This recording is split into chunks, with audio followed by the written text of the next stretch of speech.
Mars 2018, une excursion organisée par le Cercle d'histoire de la ville de Wavre nous fait découvrir 2 lieux de mémoire. La première étape du voyage est la caserne d'Ossun.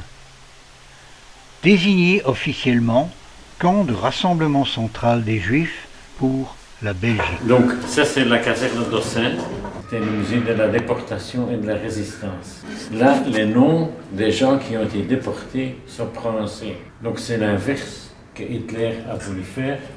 Là, on rappelle les noms. Donc au moins 25 853 briques ont été utilisées. Comment est-ce que nous sommes arrivés dans un génocide? Alors ça commence avec harcèlement. Harcèlement à l'école ou au niveau du travail. Que vous allez à l'encontre. Mais pour ça, il faut avoir une responsabilité et avoir suffisamment de courage. Si vous le faites, si vous résistez, vous n'êtes pas toujours puni. Parce que même une dictature doit permettre et regarder à travers les doigts. Maintenant, je vais vous montrer un nombre de photos, pas tous, mais uniquement pour indiquer le changement. Dans quelle mesure nous sommes arrivés dans une spirale de violence. Après l'élimination des résistants au pouvoir, tout continue par le harcèlement, la provocation et une propagande ciblée contre les juifs, les handicapés, les communistes et les immigrés tziganes. Si vous voyez comme ça.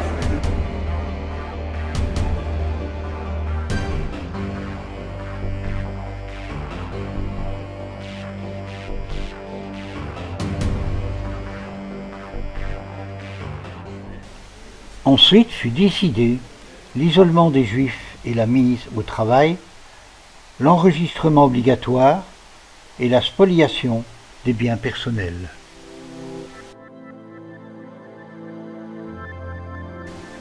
Le 27 juillet 1942, les premiers Juifs se présentent au camp de rassemblement dans la caserne d'Ossun de Malines.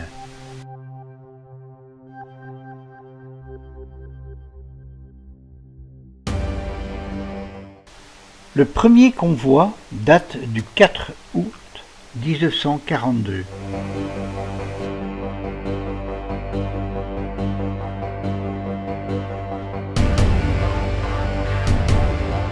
Pour pallier à l'échec de déportation, l'occupant décide d'organiser 4 rafles à l'été 1942, plus arrestation de 351 tziganes.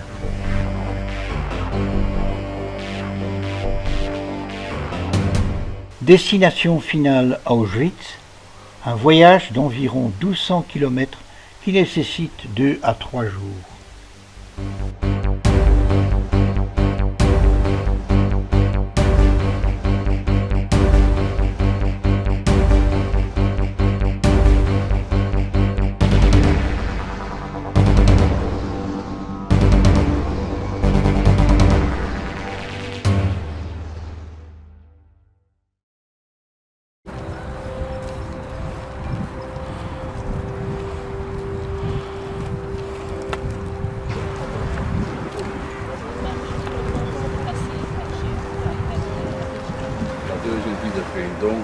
Qui va de septembre 40 jusqu'à fin 46, 47. Ça c'est la vie de Brindon comme prison. Les chefs ici étaient 5-6 Allemands, pas plus, hein. Ils sont là sur photo. Au début, ils avaient des surveillants pour les détenus et ces surveillants étaient des militaires allemands. C'était des Juifs qui n'étaient pas d'origine du pays. 41, les communistes ou les gens de gauche. C'est le deuxième groupe qui entre ici, y compris les résidents russes en Belgique, étaient des adversaires du système nazi, donc pour entrer ici. Les gens de la résistance. La police secrète est arrivée à arrêter et ils étaient amenés ici. Quand les dirigeants ici de Brindon et tous les collaborateurs ont vu arriver les Britanniques à la frontière franco-belge, ils ont fait leurs valises, ils sont tous partis.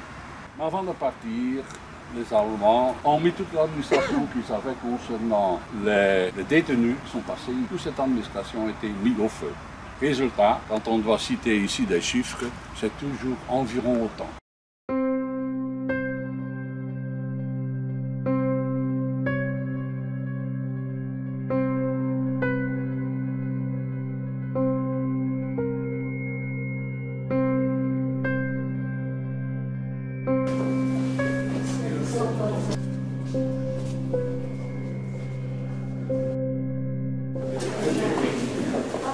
En prison, c'est ici que les détenus étaient enfermés finalement. C'est la règle la plus sévère. Considérez vos détenus comme des ennemis. Un de ces parmi les détenus, c'est toujours un ennemi en moi. C'est ça qu'ils ont appliqué ici. Pas seulement ici, mais n'importe quel camp de concentration. Les 42 ont été transformés.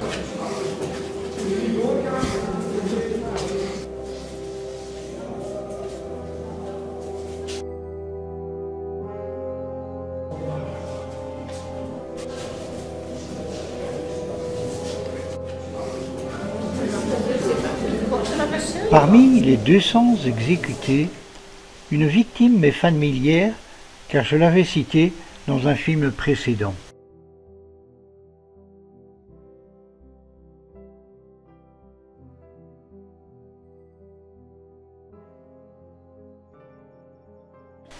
Pourquoi toutes ces victimes exécutées, ces déportations génocidaires et tous ces crimes humanitaires? Pourtant, c'est bien dans des villes belges que cela a eu lieu. Ne l'oublions jamais.